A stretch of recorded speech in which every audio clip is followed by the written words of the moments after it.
The upper bracket, it didn't go their way, but that does not matter anymore. This is elimination. No more second chances, and you do not want to be the first team to be sent home here. And she has more smokes to stall this one out. It is a triple lineup. That is disgusting. We've seen this one before. Kenty, I'll find the counter. Daiki will. 3 from range. The shorty around the corner, and Daiki is doing it all. Isolating these players will be so important. You can't let them find any shots with those sheriffs. And Lori, well, she's doing a great job of it.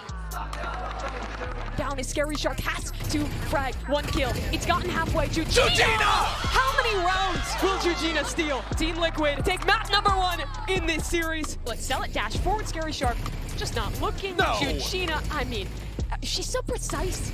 The spray transfers seem to always connect. A dive in, Starbound for the first, has to find the timing, and the flick just misses out. It's Starbound, connects it. They need this round, and Starbound is getting it done, but Daiki in the backlines again steps up, and they need to break that, but they don't in time. Team Liquid defends their home. This is their stage, and they will not lose to EG.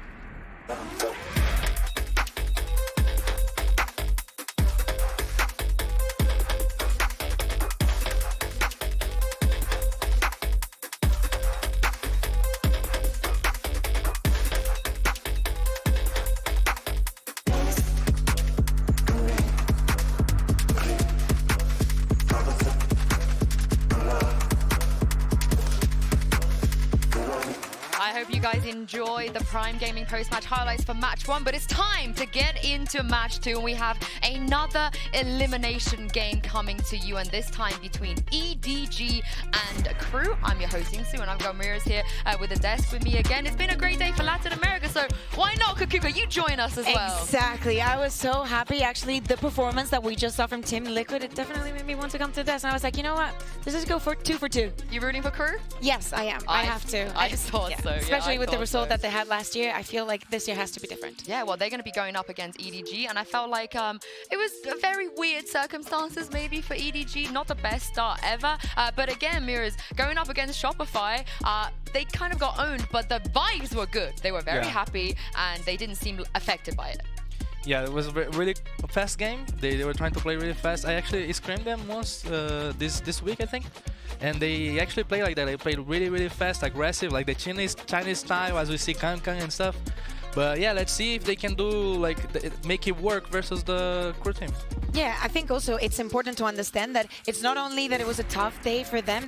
They were going up against one of the strongest teams coming into the tournament. So it's having a team that doesn't have that much experience going up against a Titan that is so hungry for the title. Yeah, and I think the good thing is they were smiling. They were happy. Yes. They didn't really mind. They just liked the experience. And one of those players loved the entrance, by the way, from Clem. She's actually standing by right now with Mika Fabs. Clem, do you have time for a question? Yes. Awesome. We have Clem here from EDG, and we have Wendy to help us with some translation. So do you guys have a special strategy prepared for KRU today? 对，但是我们只打算把自己的做好。我觉得我们现阶段是要把自己训练赛的东西都打出来，然后才好应对今天的对手。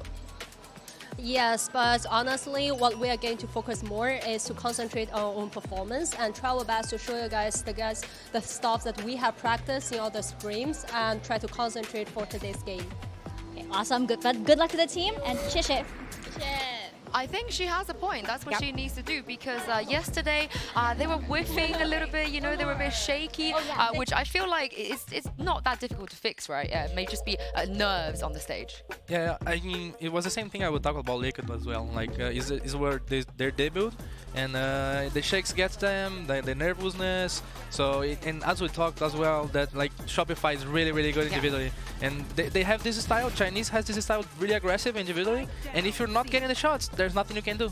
But it's also so important that you can you know reflect on that, being like, okay, this was a very hard match. It was incredibly fast. We only got 3 rounds, but actually, where was the fault? Was it our mistakes? Was it unforced mistakes? You know, because there's a very big difference between those two. And they actually, I think, hit the nail in the head. They have to focus on their own performances because that is exactly what Shopify was doing, and it's the kind of thing that snowballs the most when you get to land. Yeah, we know what they can do. We know they can pull something special out as well. And this week I had a lot of fun actually because I got to sit down with EDG's Blue and Clem as well to talk about their season, their year so far. And we had some treats, some Brazilian treats prepared. So take a look at this. Oh, I am excited for this one. As you guys can see, we have a big table of food in front of us. And I'm joined by Blue and Clem from EDG. And Wendy's going to be here to do a bit of translation as well. We're going to be doing a tasty Brazilian food challenge. We're going to put our taste buds to the test. And I'm also going to ask you guys some questions in relation to the flavors we're going to be testing. So let's just get this started. If you guys want to pick up these, the bread-looking things. Now, these are called pão de queijo. I'm sorry if I butchered that. I heard that this has a bit of a salty flavor, so I'll let you guys try it. See how you feel? What do you think, Blue? I don't know. Very good, delicious. This is have cheese. It does have cheese. It does have cheese. Now, I want to ask you a question in relation to, you know, some salty things perhaps, because you guys actually lost in the China qualifiers, which I know some of you are very disappointed about it. But what I wanted to ask you is, what was that like, and how did you recover from it? Because you guys haven't lost since. You've been undefeated since. 我们大家就是输了以后，大家都抱在一起哭得很难过。但是因为东亚预选赛已经很接近时间了，所以我们必须马上调整好那个心情，所以我们大家都告诉自己说要赶快调整，不要沉浸在那种落败的感情里面。对。So to be honest, after that loss, we just hugged each other together and we cried so hard. And after that, because the Asian qualifier is so close, we don't have much time to make the preparation, so we can't like to be too emotional around that. So we just cheer up each other and try our best to try not to be so emotional and focus on the next game, focus on the Asian qualifier. Now this, it might surprise you guys because I heard that this is, thank you very much. I heard this has a bit of a tangy sour flavor. So let's try this. You said the last one was delicious, so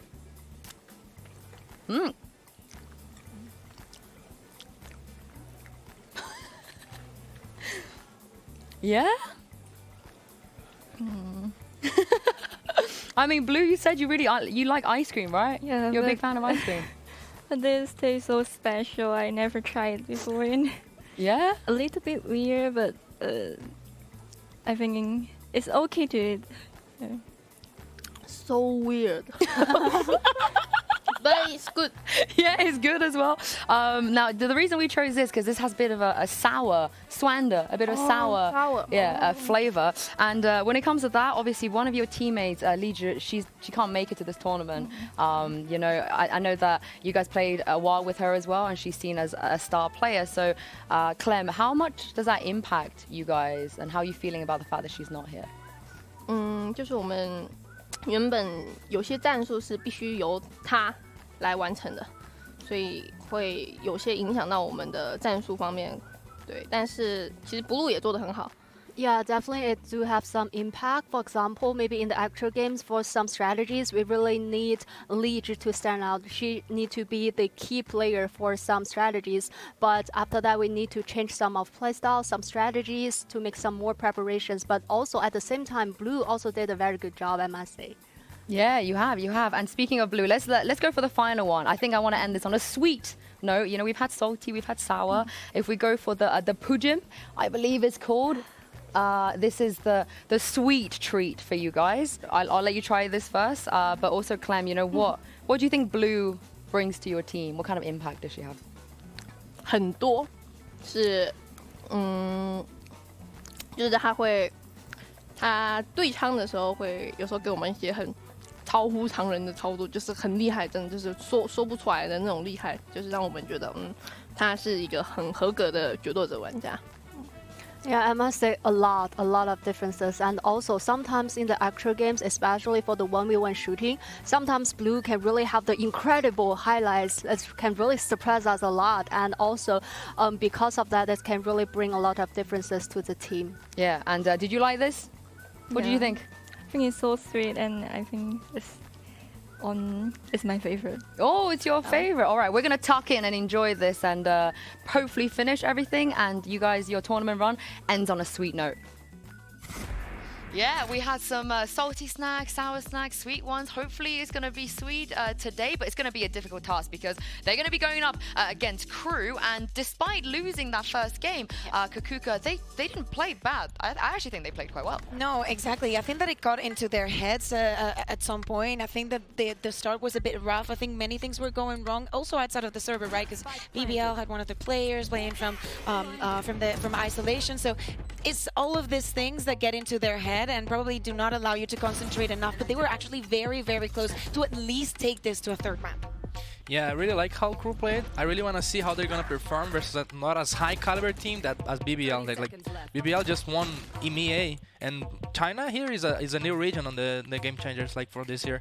So I really want to see how they're going to perform. Yeah, also it was their first loss, you know? They didn't lose at all coming into this. Yeah, but you also need to think about how different the year has been for them specifically, because at times they were mostly playing like one game a week, and every game was like so separated. We're talking about just 13 officials in the entire year, so it's different for them. Yeah, it is indeed. But Conair though had a great day. I feel like she was. I can't believe she was on the losing side. And also we have a tweet from her, and I need you guys to help me out here and give me some translation. What's she saying here? I'll do the first part. You do the last one, okay?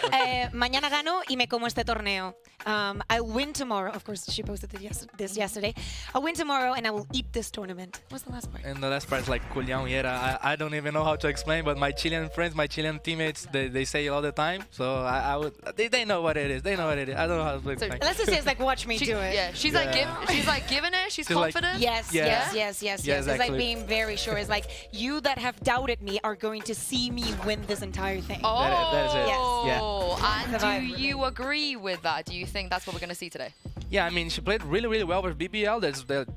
They have great aim, great individually, and so if she keeps the same performance, I think she's gonna outperform them. Yeah, exactly. If she keeps her head in the game and just keeps her forming in that way, maybe not getting too comfortable and just go round by round, she could definitely do it. Definitely improve last year's result. Yeah, well, let's hear a little bit more from the KRU girls themselves. Shies is standing by with Mika Fabs.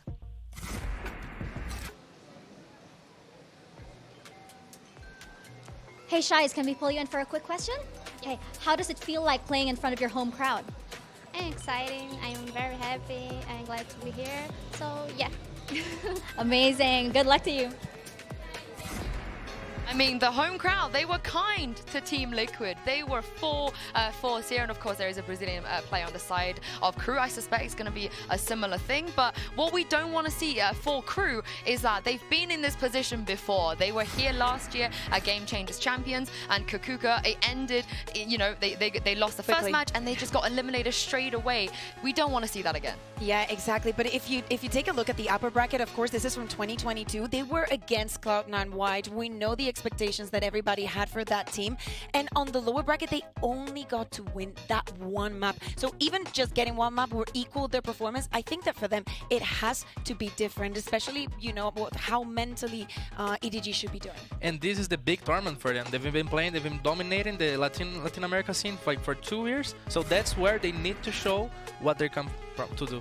Yeah, they want to avoid getting knocked out this early. I feel like you two are the lucky charms. You kind of manifested the first one. You just jinxed it.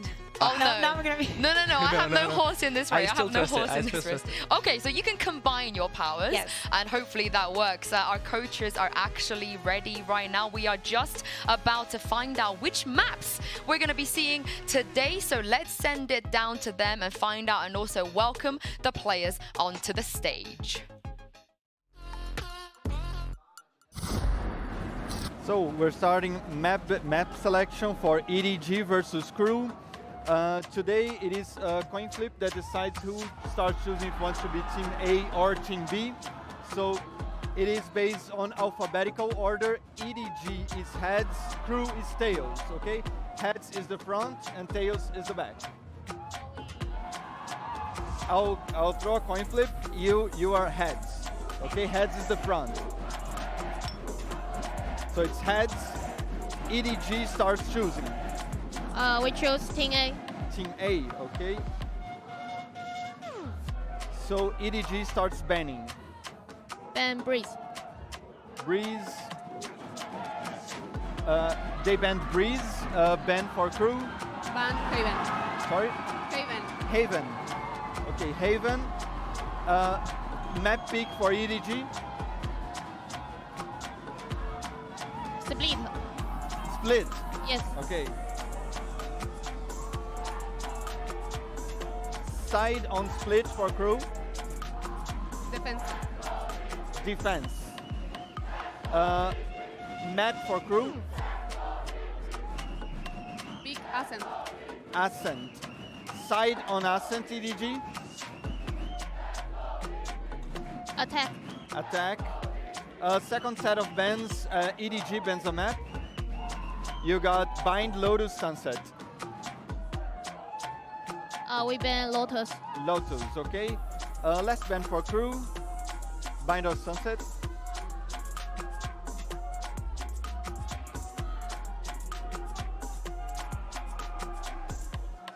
Ban Sunset. Ban Sunset.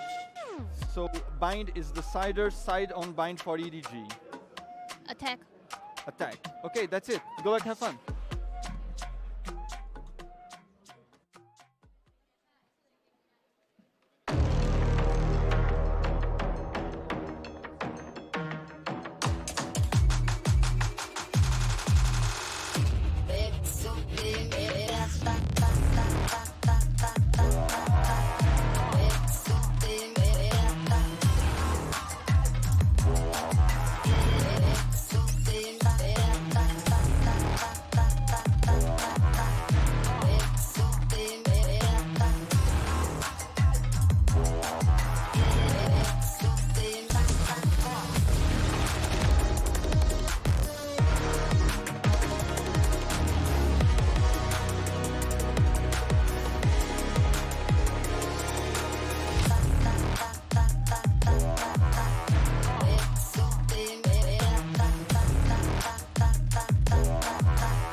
Elimination is on the line here. Crew, they have been in this position before in a previous year, but for EDG, their journey has barely started. We've barely seen them play. Either way, Kakuka, it's going to be very premature for either one of these teams if they get knocked out today. Exactly, and we've fallen in love with the Chinese region for the past 2 years. I think that we've learned so much about them, and we just want to see more from them. Of course, it's going to be devastating, but I know if they were to leave here today, I know the next year everybody will be perfectly scared of them.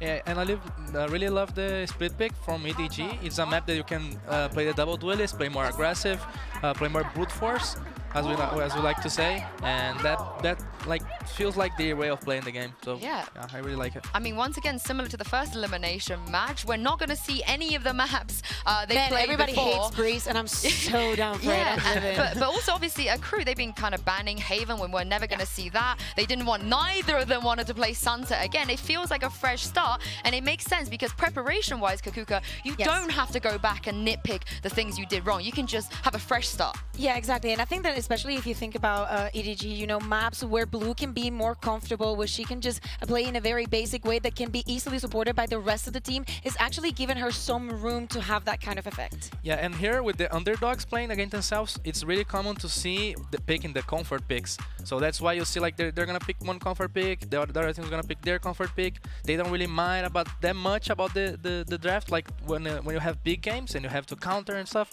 So that's what I like from this, and with this the strategy, I think EDG can do better than the last week. Yeah, and they looked so good against Zeta on this map, albeit it's like the only time they have ever played it as a team, but it looked good. It's a good start, and also they run the double dive. They might probably just go with Jet and Raze. That was with Leju, I believe, in the team. So in this Prime Gaming Agent Select, it's going to be interesting to see where they go here. Oh, they stick to the double dive. Yeah. with Cypher as well. That's a variation of the normal Viper comp. You like it? Yeah, I do like because Cypher right now is really, really strong. I'm not sure it's stronger than Viper. For me personally, I would prefer the Viper to have the mid control and stuff. But I like that it's a new stuff, so the crew has to know how to deal with it.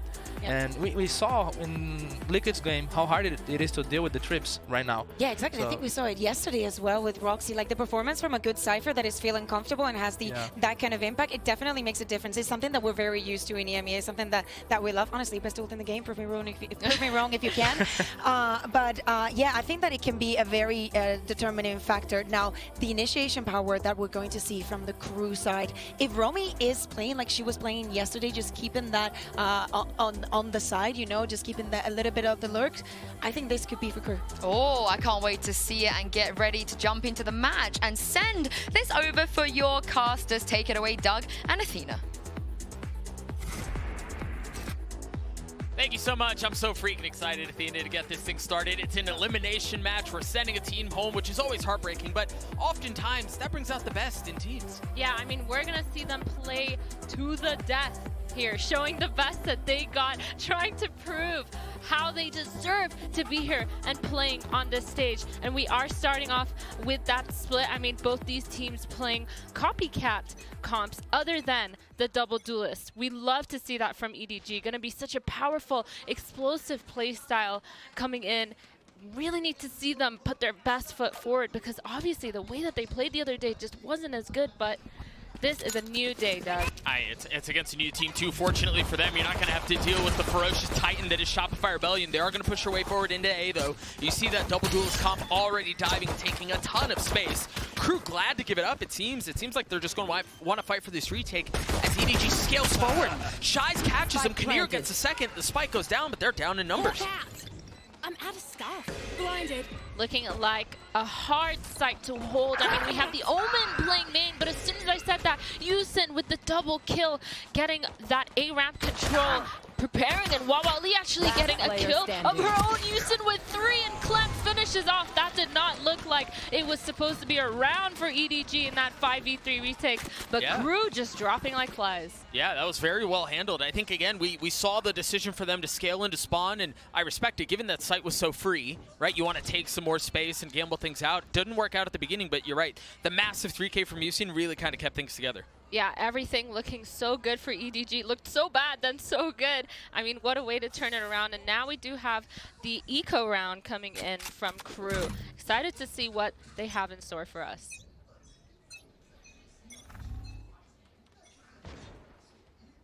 Really nothing, at least initially. Nothing other than you've got Michaela and Kalita who've gone exploring a bit. They're getting a little bit cheeky. They show some presence mid. That flash gets caught, which is kind of unlucky, but all good. They really haven't taken very much space at the beginning of the round at all. Yeah, I mean, showing that presence in mid from Crew is really important, but they do just decide to gamble stack towards that B, which is super unfortunate because this is where EDG is ending. Simi Lu already satcheling forward. Once again, site left vacant for Crew, but now they're going to start to trample forward, try to take some space, perhaps through ramps or heaven. You have so many layers to this, though, for EDG. You've got Yassine, who's playing very far back in spawn, much like we saw in the previous round, able to counterflank the flank, if you will, but that's going to hurt from a distance. Shy's getting the first, Clem getting another. That Guardian really putting in the work here. Yassine's on the swing, both kills dropping. And a clean round for EDG, all things considered. Yep, Konir left in heaven, trying to get a gun down. If she does manage to get one of those kills, but again, just a really good round overall. EDG, though, they look like they're leaving that A-ramp spot a little bit open, not contesting it at all. I mean, that's fair if they are getting site for free, but when you do that, you want to push and get some space in order to deny the util. So maybe on this gun round from Crew, we're going to see something crazy. I mean, the light armor, Vandal buys here, they're looking to do just a standard setup, but all of EDG is lined up towards this B main here. We'll see what they do with it. As Crew seems to continue to want to fight for this garage control. They've done so successfully the last couple of rounds. It's often off of a one-way, much like the one we're seeing here, and a flash. And this time, EDG starting to threaten back into it a bit. Yeah, playing it slow from EDG, actually farming those orbs. Wawa, Lee, and Yusin so close to their ultimates. Just chilling, trying to see if they can get a pick here on this eco round. It's funny, we often talk about the Chinese style of Valorant and how in-your-face it is, how aggressive and pacey it is. We are going to see a little bit of that, but it often comes at a delay. Blue finding really nice space, but Khalid there on the counter punch to flash around pillar. It's going to kept back for now, courtesy of that smoke. But Michaela spotting the challenge out from Heaven, has to drop to try to get that fight just a little bit closer, trying to close the gap just a bit. KRU's there to respond, and it seems like, barring some heroics that aren't going to take place, KRU are on the board.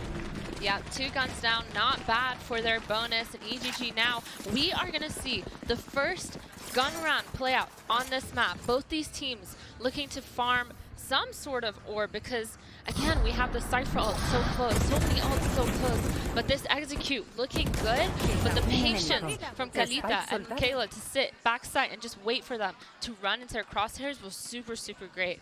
Again, looking a little bit shaky because they did lose 2 of those players, and I wonder if KRU is going to start extenuating the confidence that we've seen them play with. So hopefully they do that. Yeah, I think you can tell, again, the formula is very clear for KRU early on, or at least it's been the case the last couple of rounds. You've been farming the orb in the hands of Michaela to get that showstopper closer and closer. Then they reset from there. Yep, this one-way B main making the garage control really, really strong. All they've done on the EDG side is dog towards it to maintain that control, but it kept 2 of the players there and looking like they're going to end towards A. Gonna have to get past those trips. Trying to do so, Rami playing backside. First duelist down, second duelist will follow shortly thereafter. They really haven't gotten very much traction out on the side at all. Clem is still a little bit closer, only has 17 HP. They're gonna have to deal with the paranoia, the Cypher utility that's still littered across the site. Here. Maybe Wawali can get some space up in Heaven. Maybe that can alleviate some of the pressure, but as their teammates continue to fall, it's another round for KRU. Yeah, I mean, that execute just looked so broken up, so split up into multiple different pieces there. I mean, the entry, like, the pathing was fine, but then no one was holding that smoke run out. No one was prepared for any sort of reaction from KRU's side. So just such a weird execute to kind of watch, but I think now they're starting to understand that they do need to start taking that Heaven space, and they do need to start taking way more space than just trying to fight site, because again, like you said, Cypher's just sitting on site, ready to get frags. Caution here. Here you go from here. 2 ultimates for the attacking side. Here's a little bit of some of that pace we were talking about, injected early into the round here. Lit a bit ahead of schedule, if you will. Blue dashing up in Heaven, challenging the smoke, getting the kill. Rami doing a very nice job holding the line, at least for a little bit. But that's a side in favor of EDG. Yeah, I mean, this is the kind of playstyle that we're looking for when you have a double duelist comp. The lurk from Yusin not being super successful, but unfortunately that does equalize the numbers, and that means they dropped a Vandal Sheriff and 2 Vandals here versus 3 guns from KRU. Seekers being invested here, understanding what's before them. That deep flash, very nicely positioned, but the kill didn't come through. I thought EDG had that served up quite nicely. Blue with the swing, finally connects onto Kinnear. Has to take a step back, dash proc, looking to take the challenge, doesn't come through. All of this space that's being given up, that's being forfeited, KRU are glad to take. But how much more can they find? The first one falls, everything rolls in favor of KRU. A 3K and the spike defuse. KRU are going to take the lead. Yeah, EDG just trying to delay for so long in that spawn, sending util after util, but it was not long enough. They had to delay for a little bit longer, but again, that was a good round for EDG considering they didn't have a full buy, they didn't have full guns, and now in this gun round, they have the knives, they have the Omenal, and they have the Cypher already. Take a look at that one more time. That snap from Michaela at the beginning was crispy. Crispy. Like very, very good. Yeah, really good. I think, again, EDG kind of understanding the assignment of playing fast towards that Heaven and taking the space, because with this double duelist, they are space makers. Like, that's the whole role. Yeah, they should be fragging out, getting entries, but the biggest role that a duelist has is to make space for their team. And now we finally see they've gone so fast. They got past the Sky in Heaven. The Sky got caught with Util out in her hands. Like, there's so much potential for them to be able to take this space and play super aggressive. So I really want to see EDG use this to their advantage, because right now, you know, playing it kind of slow against KRU, against Cypher, like, not really looking the best. Yeah. And that's the tough thing. You know, we were talking about this a little bit earlier. For as much as we have grown to love the fast, aggressive play of Chinese Valorant, EDG don't necessarily usually subscribe to that notion. They're a bit more metered and a bit more cautious on their attacking side. So I think you're right. If you're going to run this double duelist comp on split, lean into it. Right? Lean into it, try to catch KRU, kind of slipping a little bit, maybe on the back foot, and we already have seen that a couple of times. We've seen some dynamic approaches to the attacking side, but I think there has to be more. Yeah, and KRU has the double initiator comp, so it's like, if they do manage to get sight, they have to take that space, because the retakes are going to be so hard for them to hold on any of these. So space seems to be the play for EDG.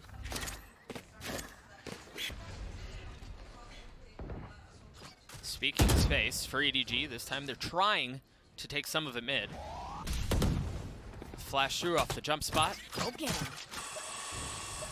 It's interesting here, too. They're a bit concerned of what could be happening A. You just saw Kalita on the minimap use the dog to clear up ramp.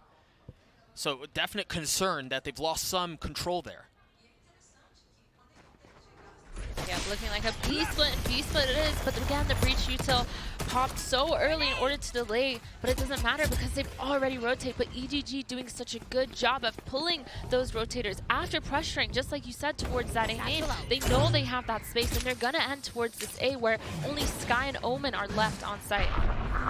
The rest of them are trying to come over very quickly. Does she stick the TP, or at least attempted to? 47 seconds left. They've established a lot of control up in Heaven. They don't necessarily have to commit to this. You see Wawa lead across mid trying to take some space, but if they get the kills on the site, you might as well commit to it.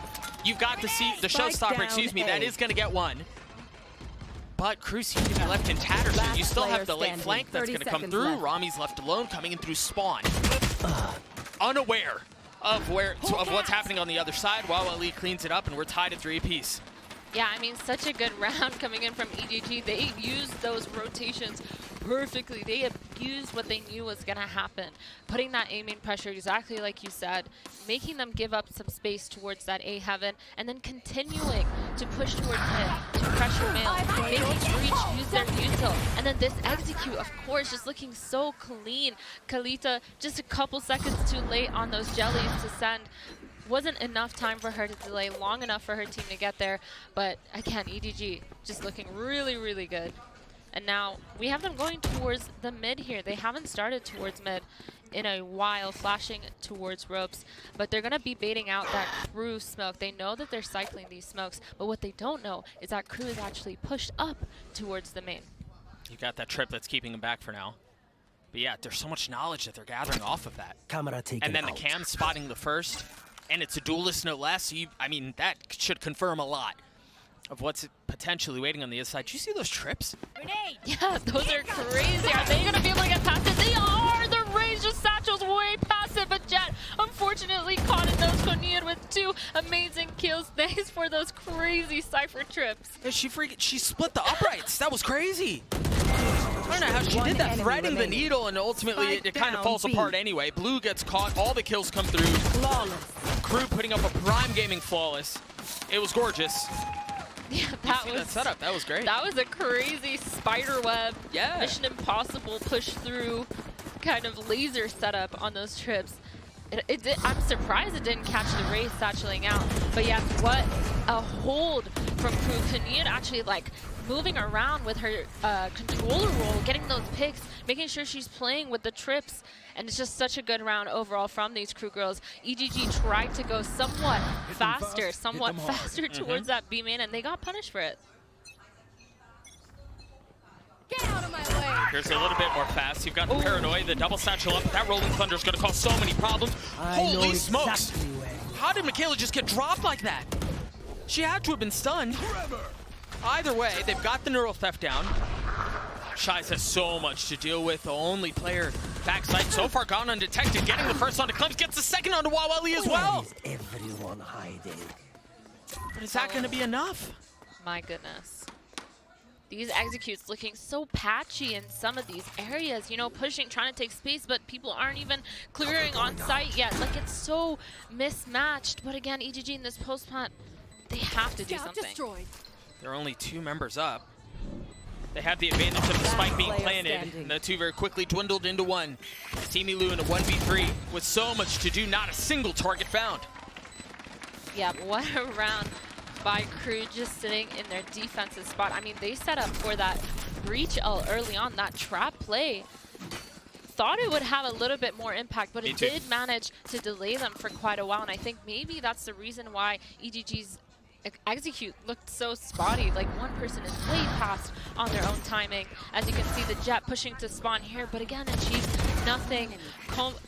Remy, just coming out and getting those 3 kills on Cypher, doing the best that she can, and EDG again falling to what looks like a very solid KRU on defense. Yeah, KRU looks really nice right now. They've won 5 of the last 6 rounds. It seems like they've had a very good lead on what's going on. The trap plays that you mentioned, much like the one we saw in the previous round, it seems like they're really dialed in here. And EDG, again, we've got to mention, they've made their attempts at leaning into the strengths of this double duelist comp. It just hasn't found the success you'd expect. Yeah, now they're back to this mid control, trying to use more rotations, but again, they're splitting up. They're going to split up through A Heaven. They don't know that 2 of these players took A ramp control already. Michaela's here to fight. Michaela wants to take this fight, already gets the first. Shai's in on the fun. How much more can she find? Yeah, they got Heaven, but it was something that KRU was almost willing to give up and glad to give away. Yeah, I mean, again, trying to do these fast splits, these fast executes without baiting enough util. They have a double initiator comp with such fast floaters, such fast rotators, that there's not much that they can do if they're just getting flashed and blinded and flashed and stunned the whole time. Like, it's such a hard way to put, or such a hard position to put yourself in. You need to default. You need to get these kind of util, or you need to have an execute that's so thought-through that you can dodge whatever trap that they're starting to play. Yeah, I also think KRU are doing a really good job of rotating super snappy as well, right? Once they realized that they had lost some mid-control, Michaela satcheled up to A Heaven to take these fights, which is just gorgeous to watch. So you can tell they're playing very decisively. They know what they want to do. They're doing it off of a trigger, and it just seems to be a little bit too fast for EDG, all things considered. Yeah, for sure. Those cancel calls need to come in a lot faster for EDG, and now Houston is trying to get one, but Cornelia is here to show her the Omen diff in the server. And honestly, I mean, I want to talk about that a little bit more, what we just saw, because you're in a 1v4, right? Oftentimes, when you know where the other person might be in a 1v4, you can afford to take a swing, right? You don't, I mean, let's take ones and see what happens. It's just one, right? But even there, the setup from Shai's to use the fault line to set up the kill for her in a 1v4 just shows discipline. Yeah. I think it shows like commitment into what it is you're trying to accomplish, and that's a scary, that's a scary KRU. Yeah, I mean, KRU with this double initiator comp is looking really clean. They're not afraid to use util because they have so much of it. They don't need to be scared to use it to peek. They don't need to be scared to use it to get information, and they're using it to the perfect advantage. Again, EDG need to be way faster with these cancel or commit calls, and KRU just looking so good right now. Now, one way will continue to be a problem unless EDG decide to try to disrespect it, get past it, deny some of that space. I mean, it's effectively been a free orb for KRU in the hands of Michaela. Got the showstopper back online. Yeah, not putting any pressure towards that B main and just letting them get that line means that KRU is going to be able to consistently rotate players off, but there's 3 players in male. Michaela manages to get one, but Blue with the instant trade and then split towards B, looking like it should be happening, but they don't know that Omen is all the way in B main. And so that causes a freeze. EDG not fully convinced on wanting to end B. They don't want to take really any more risks. They're going to end A. They still have the Cypher utility they have to get through. And all they really have is Heaven. Yeah, but they did manage to bait out both breach flashes, so maybe this retake might be a tiny bit harder for KRU. The site is free, and I mean, Blue, if you're thinking of getting that smoke, you should, because you guys need this space. We still have Sky, wasted flash, we still have Paranoia on that Omen. This retake can be so easy for KRU. All 4 members of KRU trampling through spawn. I mean, it's a one-dimensional approach at this retake. Can EDG hold them back? They've put down sniper trips of their own. That flash is really deep. The flash was too deep. EDG's there to farm just on the other side of the smoke. What a response from the attacking side. I mean, I was just talking about EDG taking space. I'm sorry, I didn't mean it. You didn't need to do that because you guys had really good crossfire setup. That was really, really good. I mean, again, like, kind of questionable sense of the util coming out. I understand Khalida wanting to flash deep into that site and then having the Omen paranoia blind anything close, but it didn't work out. Again, this split was so good for EDG. Again, they have these really good mid-round calls where they're calling that freeze, where they're putting pressure. But again, like we said, they have to be putting that pressure towards mid, trying to get a kill. As soon as they get a kill, they're so fast at grouping up and making sure that they hit either one of the sites and keeping KRU on their toes. EDG continues to burn the clock in the opening of the rounds. They've got a couple of ults here. Should they choose to commit? Oh, that's very good! Oh my goodness! But Blue goes airborne, doesn't get caught, pushes forward and drops Michaela. What am I watching? This is crazy. Earlier I said Mission Impossible Cypher Trips. This Mission Impossible movement and Kalista equalizing numbers with that kill from Heaven, dogging to try to get more information. EDG again with this freeze call. What do they do with it though? The flash, they have such a good idea of what EDG are trying to do here. I mean, understanding there's a really good chance that they have a late lurk or a flank, given that they've shown some presence A, reads it like a book. I've got your trail. This would be really ambitious. Oh my goodness, she's gonna stick it. She stuck it. Oh, she stuck it, that's the spike! That's well out of reach of her teammates. Can KRU hold the line? Can they keep them back as this onslaught of the attacking side is inevitably knocking on the door of the site? Wawa Lee trying to drop the first, finds success. Kinnear now left alone. Surrounded by members of EDG, and Khalida's timing could not be better. Blue now, the one who has to figure out how do you solve a 1vx. I got the spike. Looking for the spike, finally finds it, 10 picks it up. left. Tries to get it down off of the swing, really patient off of that flash, waiting for the bait, takes out the frenzy, and that's okay. It works out in the end. That was scary for a moment. But a 3K for the sky as KRU get to 7. We were talking about KRU being so disciplined, but honestly, I like that side of Khalida that we just saw because she just wide swung and said, nope. EDG is doing such a good job understanding the game, understanding that, hey, they're going to rotate. But again, every single one of these executes where the way that it's ending is just so fragmented that it's missing parts. I mean, the Omen TP, yes, it was crazy. The Sky was Heaven, though. Their teammate was ready to help, but the timing was just so off that everything just looked so weird. But we're here with a fast A hit. Seemingly as the judge, 2 satchels, and I mean, she's still around, but Blue never really gets to take off. There are the satchels. You see Rami understanding there's some pressure back side. That judge from a distance somehow gets a kill. Not really sure how that worked out. You've got the Rolling Thunder. Here's the thing, EDG have gotten out onto site. They don't have the spike. Oh, no. It's just being camped by Michaela. That's exactly what I was talking about. Everything looks so fragmented. Yeah, you're absolutely right. Disjointed. They have the right calls. They're just not executing it to the flawlessness that we would expect. One enemy remaining. Tough scenes and tough sledding for EDG on this attacking side of Split.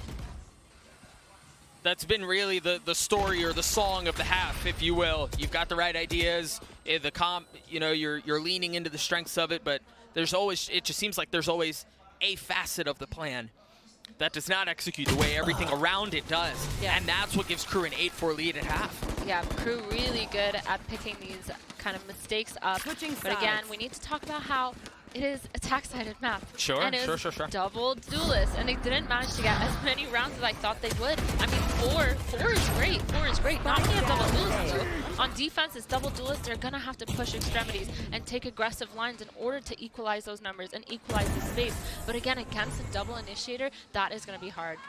It will be indeed. KRU is facing elimination, but Konir is confident that the team will survive and get revenge on BBL later in the tournament. Take a listen.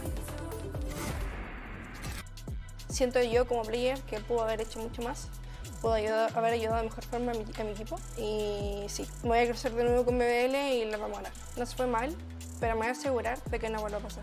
A lot of noise though, this is great. Tries to spike the off angle, now forcing one to stick onto the spike. Wow. And they both get their picks.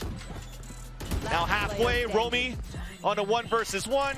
Button plays the time, gets the pick!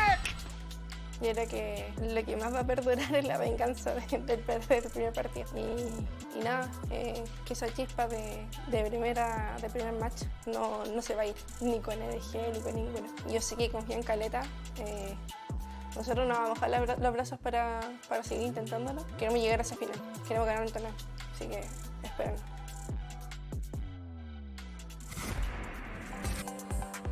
Confidence abounds, not just in the team, but individual teammates. And honestly, Athena, when you find yourself in an elimination match at the biggest tournament of the year, confidence is exactly what you need.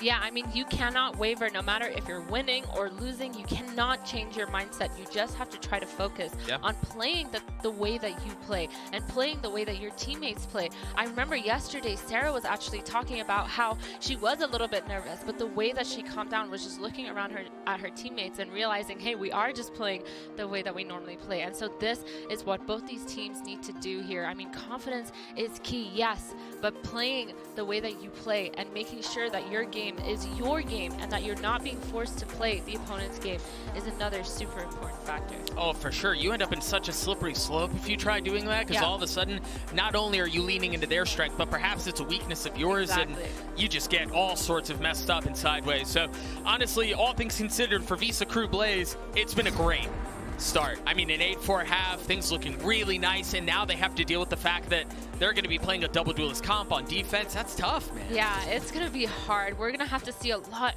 more aggression from EDG, but I think it's something that they're going to be able to do since they're starting off right away with this B main pressure, flashing and one-waying, but then giving up all that space. Super questionable, but KRU is ready to take that space away. Oh, if they pulled the trigger on that paranoia, nicely canceled. Nicely canceled by KRU. That would have been walking into disaster had they committed. But really, I mean, they got, what, they got the paranoia out, they got a flash out from Wally. They got Similu's nade out too. That's great. Yeah, I mean, a lot of util out. That's great.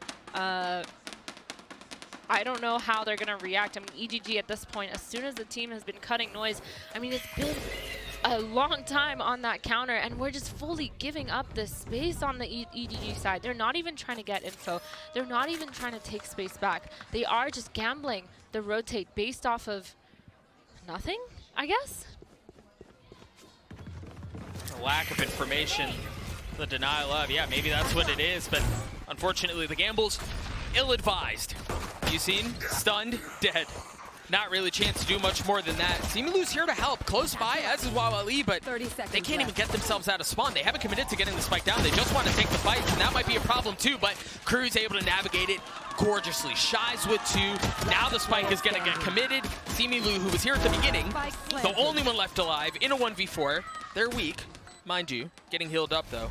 48 HP on the sole duelist, the sole player for EDG. That's not going to be enough.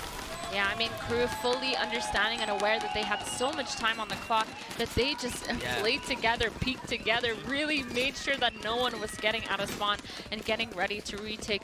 Again, EDG, man, we talked about being aggressive. It's not just because of the double duelist comp, but right now they are getting rotations abused on them. I mean, they completely rotated and left their Omen alone on site, and Houston, there's not much she can do in that scenario. No. And so now we're just stuck in this weird place where we over-rotated, we weren't sure, we didn't get enough information, and now we're stuck.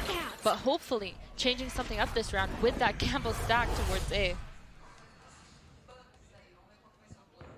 We're not being decisive or fast on this one.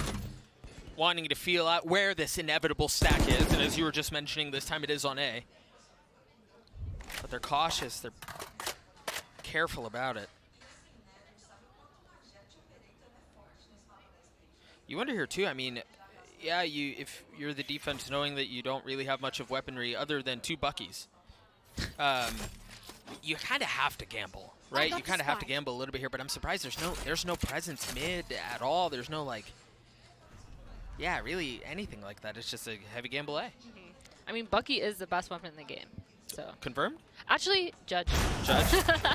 But we are looking like this dog is going to be going out, getting all that information, and now they're going to know that the site is clear. Not too much util being wasted, just a fault line coming out from that breach. No flashes wasted, nothing. And this is a free site for crew EDG. They're going to have to scramble to come up with a good retake because, like you said, that Bucky, it's kind of hard if you want to retake with that, unless you're flying out and flying into the action. So maybe that's what they have in stock for us. I mean, this just feels so miserable when you gamble like this and you realize you gambled wrong and you have no weapons to fight back. It's so difficult. They do have a dash and they do have a satchel, so they can try to close the gap. But there's the first Bucky down. Ooh, and the Sheriff might be enough. Hold on. The Sheriff might just be enough. That nade is perfect, though. Right on target. Clem and Wawali, can they pull this off? They've upgraded to a Spectre. They still have the Bucky. One enemy remaining. But it's well considered by crew. It's well executed by crew. I mean, those 3 kills, though, that was so good. Getting 3 guns down, denying crew to have such a strong bonus round. And now with this first gun round from EDG, they're going to be looking a little happier with Wawali's crazy, crisp shot. Those were nice. It's a confidence builder, right? And again, Umachik, we talked about at halftime, confidence is key on a stage such as this.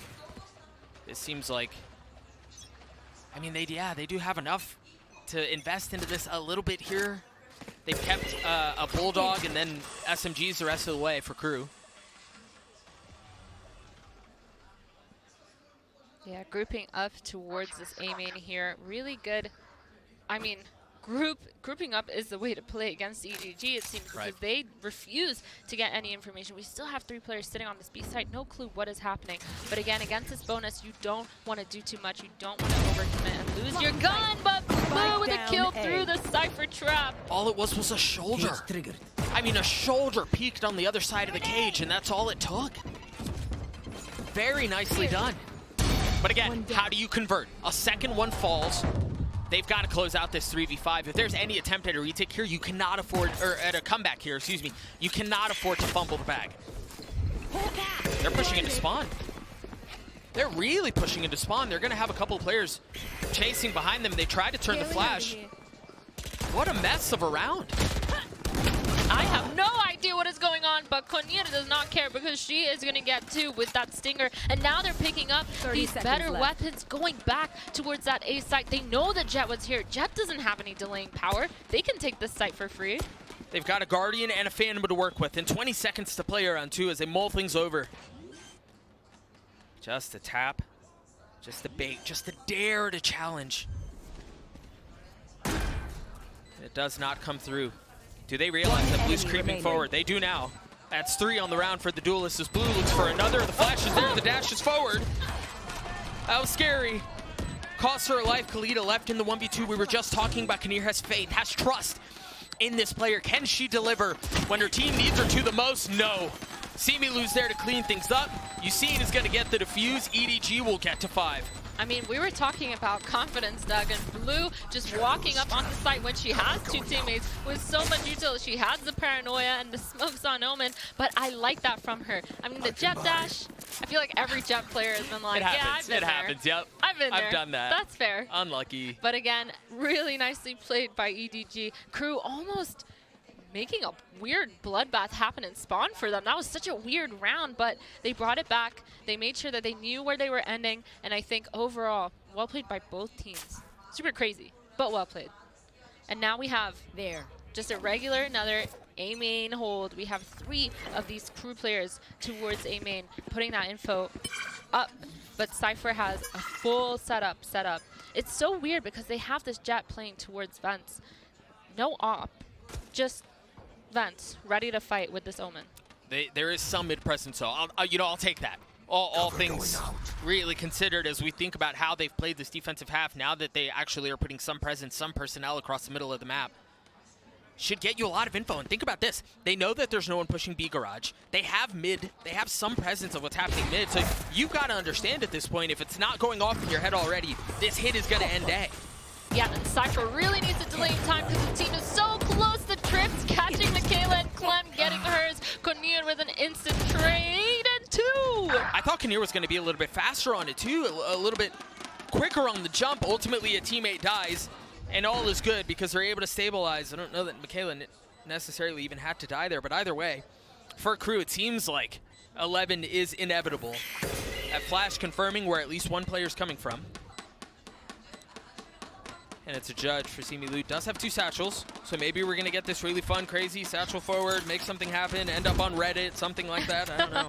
Yeah, I mean, it is 4v2, the paranoia coming out. The satchels, just as you said, a kill onto Cornelia and Kalita. Oh my goodness, No way. It's down to a 2v2. No way. Oh my god. She's getting it 3/4 of the way. Oh my gosh. She's going to have enough time. Oh, I told you the judge is the best gun in the game. That ends up on Reddit. I can't believe that. You have like a weird, like, not a caster curse, but a caster I manifest. wish. I manifest. Yeah, manifest. Yeah. You manifested that. That was really cool. I mean, a 2v4 retake.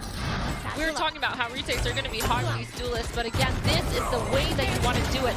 Being aggressive, putting yourself into close quarters where you can't get useful dunks, and then Houston, of course, just cleaning up the mess right behind her. That was insane teamwork coming in from EDG. And now Blue has the op to play around. It looks like it's going to be a pretty aggressive line towards A, which is not where KRU stacked up at the time. But I mean, that's a spark. That's a huge spark.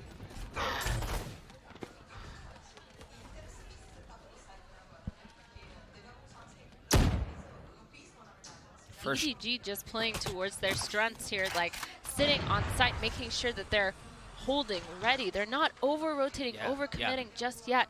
But again, this lack of information is super interesting. But at this point, I don't think it's going to be that much of an issue because they are rotating the op over towards the B side to try to get something. Your feet! Oh, that Rolling Thunder is only going to tag one. The other 2 members have gone through it clean, but that draws out the showstopper too. That's huge. Oh, no way. No, Michaela. And just when you think you're safe and you've drawn out an ult for free, your tip of the spear is what falls. They're going to try to re-hit B. There's still a couple of members here. The judge finds another. Oh, and if only you knew what was on the other side of the smoke. Oh, pushing forward. No. It's a judge show now. Oh my, I love this judge meta that's coming out. The breach stun onto Blue. She has an op. Is she going to re-peek? Nope. She is smoked off, but still super confident to walk out of the smoke. Houston and Blue with the crossfire. So well played from EDG. I am loving this Similu judge. This is amazing. Yeah, we often talk about like what's a power weapon that's going to come online that's going to turn the tide of the match. It's an op, generally, right? Nah. Nope. This time it's the judge. It's the judge. Unbelievable. I mean, you talk about the impact that that weapon has had in the last 2 rounds. It's been outrageous. I mean, it is a good answer too, because if you're stunned with a judge, I mean, you still get yours. Like you can, and especially on a movement character where they can just move out of the way or push themselves towards you even while they're stunned. It's so good. I mean, this is not the answer that I thought was gonna happen, but EDG found it, and I mean, Similu, amazing with that. And off of that outrageous performance over these last 2 rounds, KRU decide to call a timeout, and well, wisely so. They've had a lead, they've had control for really the entirety of the map. It's just been in these last waning moments that we've seen the tides begin to turn.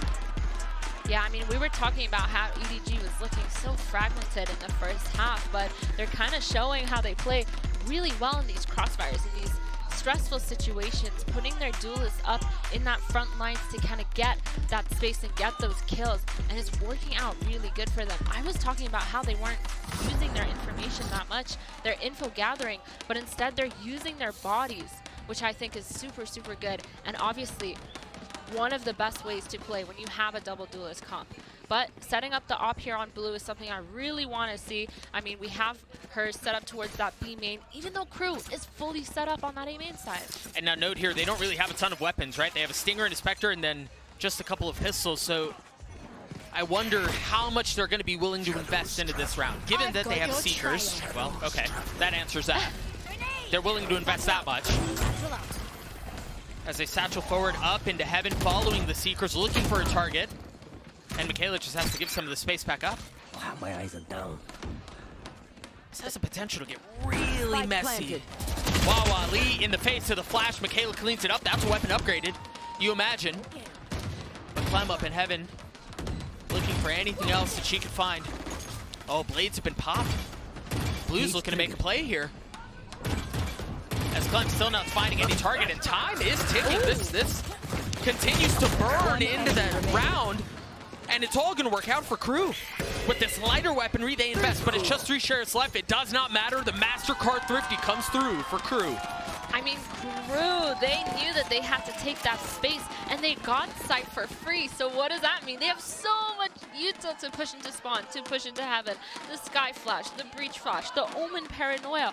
All 3 of these heading towards where they need to take that space and get themselves into close quarters. Again, that is not what you want against a Thrifty like that. You do not want to give up so much space. You want to take those long-range fights, but playing retake was just so hard because they did not have a good enough plan to combat that much util. Off of that Thrifty round, EDG decide they want to take a minute to think things over as well. You see back-to-back timeouts. And with this, again, as we near the end of Split, as we near the end of this first map of this elimination best of 3, you can feel the pressure. You can feel the fact that this is the end of the year for one of these 2 squads. And you don't want to leave any stone left unturned. Yeah, I mean, I initially was talking about how I really wanted to see Blue set up their op, and now it's looking more like we need to understand these trap plays that they're trying to set up with the Sky and with this Raze. I was hoping that they did more with the Cypher Cam too, because off that Cypher Cam, that's so much information. You have a Raze nade, you have enough flashes to kind of help to push, but instead they're just kind of playing it a little bit safe, in my opinion. They're playing it the way that they have been. It has been working a couple rounds, but again, that was kind of on seeming lose judge. Like, I don't think that's something super reliable. But again, another read coming in from KRU where they end up going towards the B site. And EDG is not going to be ready this with 4 players towards A. It almost feels like they're just ABing and EDG are guessing the other way. I mean, it's a very light setup towards B, and you already see it. You've has to give this space up. Yeah. Fire in there! Paranoia is going to come out, and the flashes are out.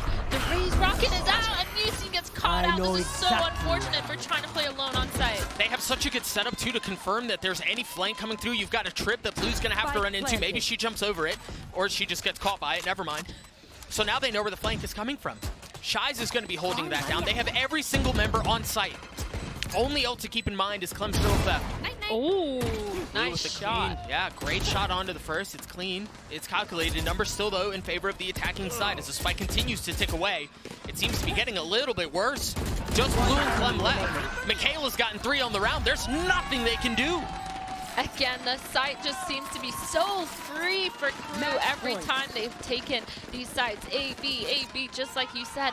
But they're setting up in their post plant so fast, so quick to set up in these crossfires and making themselves super solid. Even though they did lose that breach, holding that B main, it was not a problem because the site crossfire was just way too good. This entry, again, rocket, use, site is completely open. Michaela just good for 3 on this round. That is not what you want to happen, and it's so hard to retake again with these double duelists. Really nice patience out from Michaela as we're already into the action, and it's a fast one, of course. You've got the Raze, seemingly who's already far up, going back to the judge. And well, why not? With the success that you'd had with it previously. Also note here how they've tightened the strings around KRU right now. They've lost sewers. They have presence up in ramp too. If they're not careful, this could get messy. Also, on the other side, Blue may have bit off a bit more than she could chew. That's exactly what takes place. Definitely need to wait in that spot, or at least wait to see what happens. As soon as a team freezes and holds, you need to understand that they are waiting for you. But unfortunately, it was too late to realize that. The flash coming in through A ramp. KRU looking like they're going to end in an A hit here. Well, I mean, EDG have just been left in scraps and tatters. Just 2 members remain as they attempt to prolong this map any way that they possibly can. A 2v4 in a situation like this is a very big ask, and it's just gotten more difficult. You see, the only one remains in a 1v4. They've committed to getting the spike down as well, and you see it's nothing but a bulldog. This would be a heroic play, to say the least. But that is the task that has been charged. You've seen turning the flash, having to give a little bit of the footing back. You can only turn that for so long, and that's all it's going to be. Attackers win. Take down EDG on split 13-7. Yeah, what a solid showing from KRU here. I think EDG's definitely going to be using this one as a warm-up game of sorts because they need to have a lot to talk about. KRU topping off the scoreboards, looking so good together as a team. They had a couple of issues, but they worked them out so fast. We're going to step away and take a quick break, but when we return, Yinsu and the desk will break down map number 1. We'll be right back.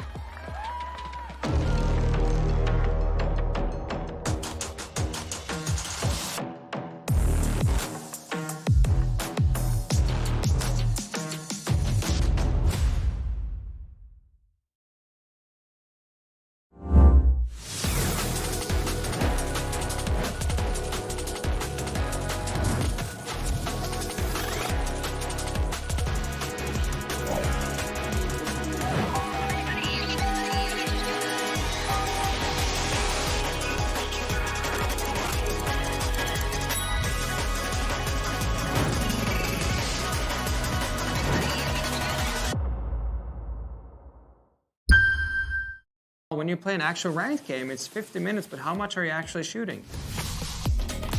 With Aim Labs, you can compete in over 1,000 tasks that will prepare you for any scenario in any game. So the new ranked season, you play, you get points, you can compare yourself to your friends. With Aim Labs' new one-to-one Valorant maps, you get instant feedback on how to get better crosshair placement, better peak efficiency. You can also instantly modify existing tasks with Discovery. Get started today by downloading Aim Labs for free and join millions of other satisfied players.